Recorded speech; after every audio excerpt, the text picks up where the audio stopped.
The chairman recognizes the gentlelady from Texas. Thank you, Mr. Chairman. I want to make it very clear that our committee is not undertaking this hearing today because my Republican colleagues actually care about free speech on college campuses or even care about anti-Semitism. These are the same Republican colleagues who've worked tirelessly to defund all efforts for diversity and inclusion initiatives in the appropriations bills.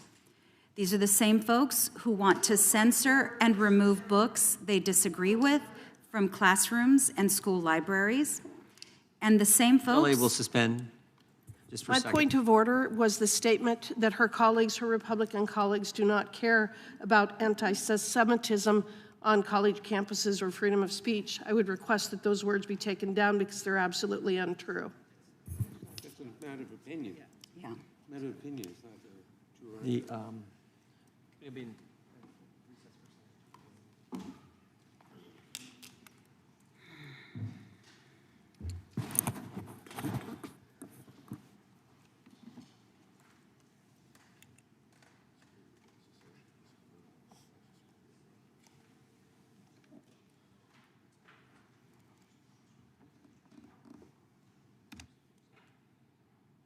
Gentlelady from Texas was stating her opinion, but we've talked about this before in the committee. I think all of us should be cognizant of attributing motives to our colleagues and or other individuals in the government, whether that be the president, the vice president, or former president.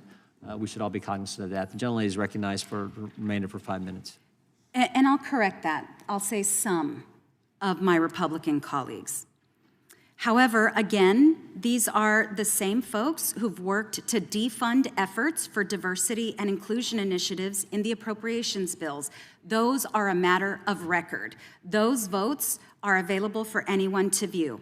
These are also some of the same folks who want to censor and remove books they disagree with from classrooms and school libraries, and the same folks who balk at the prospect of teaching accurate history lessons on slavery and its repercussions in the United States.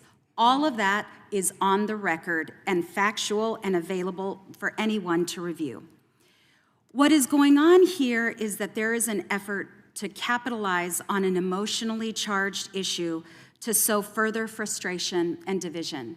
I have frequently complained and expressed my concerns around the fact that there are egregious efforts to continue to divide our country, and many of those efforts are coming from this committee. In the last 4 weeks alone, we've seen horrific incidents in the United States fueled by both anti-Semitism and Islamophobia alike.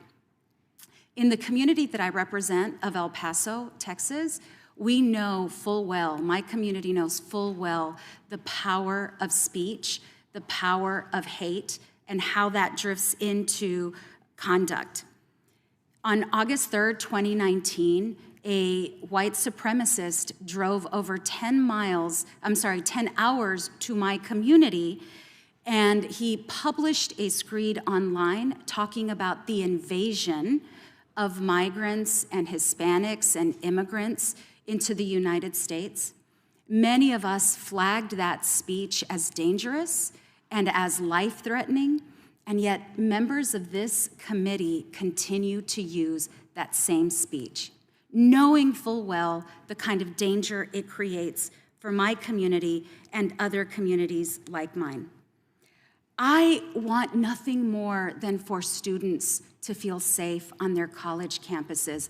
I want all of us to feel safe and be able to express our opinions and to be able to address controversy head-on without fearing for our lives or the lives of people who live with us, among us, near us. These conversations are critical and important, and I want to thank our panelists for participating in these conversations. And it is really important that all of you put pressure on all of us to ensure that everyone can live in peace and dignity, free from the fear of violence, especially young people on college campuses. Professor Nadel, Ms. Burdett, Can you give us concrete strategies and policies that colleges can use in order to create those safer spaces for young people?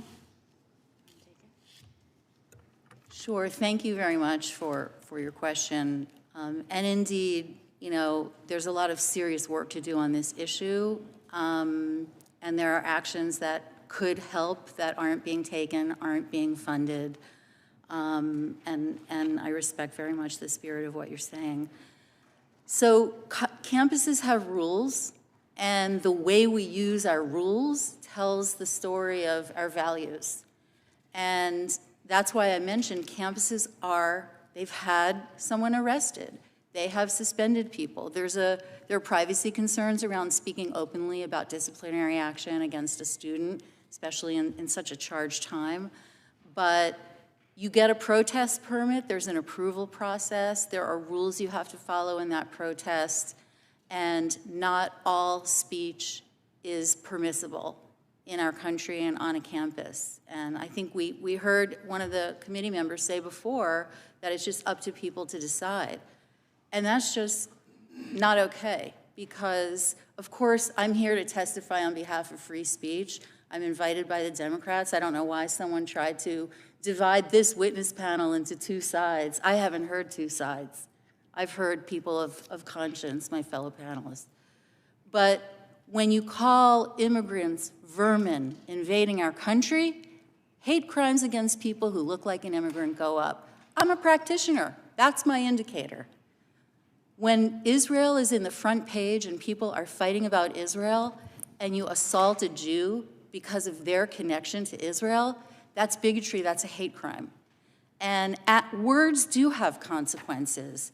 And of course we can walk and chew gum at the same time. I like the Austin Powers movie also, but we are civil society and elected leaders. And we can distinguish the difference between free expression that people don't like, including conservative views that should be aired on campuses. Ms. Jordan should never have been called a Nazi. I was tearing up while she was talking about it. But words have consequences, and we can't just have Lord of the Flies in our free speech marketplace. Thank you for that question. Thank you. Gentlelady yields back. The chair now recognizes the gentleman from Texas, Mr. Hunt.